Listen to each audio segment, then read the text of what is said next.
From above, the planet appears eerily still, but every mountain range and every chasm on its face is a scar, with many telling a story of when the earth rumbled to life.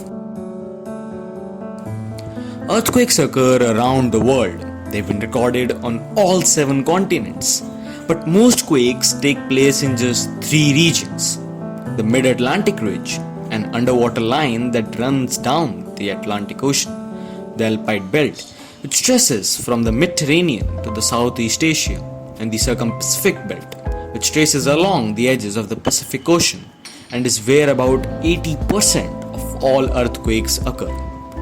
These areas experience the most earthquakes due to what lies beneath the surface. Earthquakes are the result of pressure, specifically pressure caused by extreme stress in the Earth's crust. That stress can be caused by volcanic activity or even man-made activities in certain areas. However, the most earthquake-inducing stress is caused by the movement of tectonic plates. Tectonic plates are constantly moving, either against, away, along, or underneath each other. But sometimes the edges may catch and stick. The plates, however, continue to move, or at least attempt to.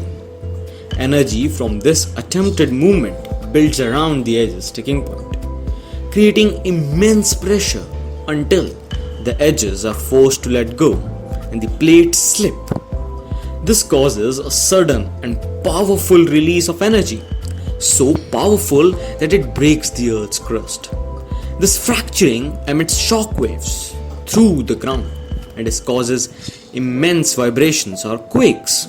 In fact, the Earth's most earthquake-prone regions are where the most geologically active plates meet. Earthquakes or any seismic activities are recorded by seismographs. When the ground shakes, seismographs oscillate, drawing a jagged line to reflect this movement. The more extreme the earthquake, the greater the height of the jagged line. These recorded motions are then used to measure the earthquake's strength or magnitude. While several scales of magnitude exist, the one seismologists prefer is the moment magnitude scale. The highest recorded earthquake occurred near Bolivia, Chile in 1960. Nestled within the Circum-Pacific Belt, the Valdivia earthquake was the most powerful in a series of quakes that struck the region, measuring at a magnitude of about 9.5. In addition to causing devastating tremors on land, the earthquake also generated a deadly tsunami, reaching up to 80 feet high. The tsunami raced across the Pacific Ocean, hitting faraway countries like the Philippines and Japan. In fact, data from the seismographs showed that the shock waves emitted by the Valdivia earthquake continued to shake the entire planet for days. Some earthquake-prone areas have adapted various ways to protect their communities. Buildings and bridges are designed to sway rather than break when an earthquake occurs. The public is educated on how to protect themselves during seismic event, and government officials enact drills to ensure the protection of their people. Earthquakes can leave behind incredible devastation, but these same forces have also created magnificent features, with each adding character to a planet so unique.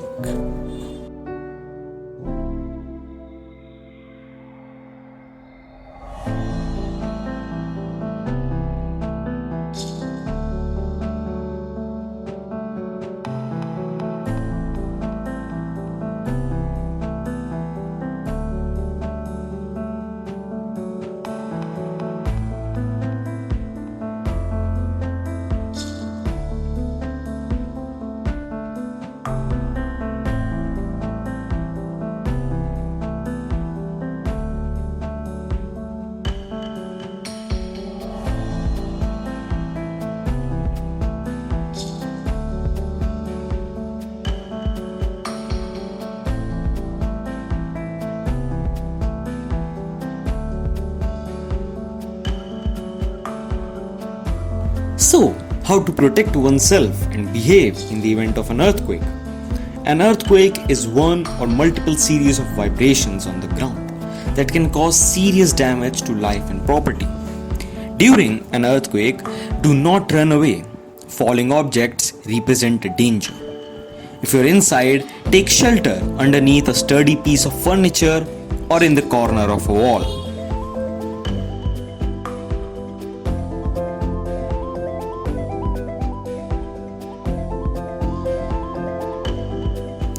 Stay away from windows and mirrors. Do not face them. Cover your head and neck. If you're outside, stay away from buildings or any other object that could collapse.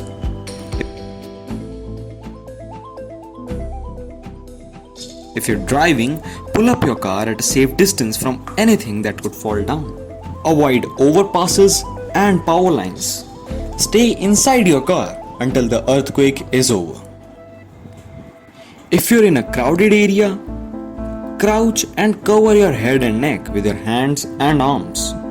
If you're in an earthquake-prone area, have a survival kit ready and bolt or secure heavy items that could pose a hazard.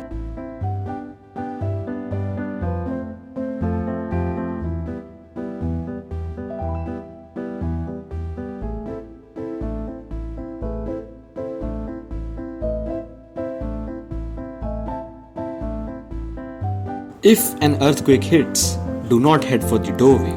That's outdated advice. In past earthquakes, the door frame was sometimes the only thing left standing. Modern home doorways aren't stronger than other household areas. Instead, doors can also swing and injure you in the process.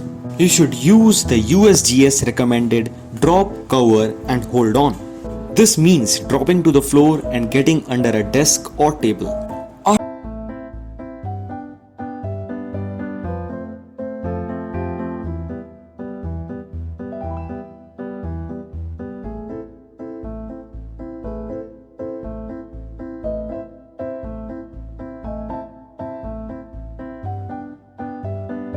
After the earthquake, be careful about the aftershocks.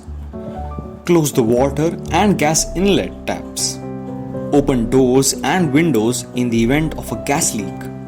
Leave the building through the stairs. Never use the elevator. And make your way to an open space. Take your personal documents, important objects, warm clothes, and essential medication with you.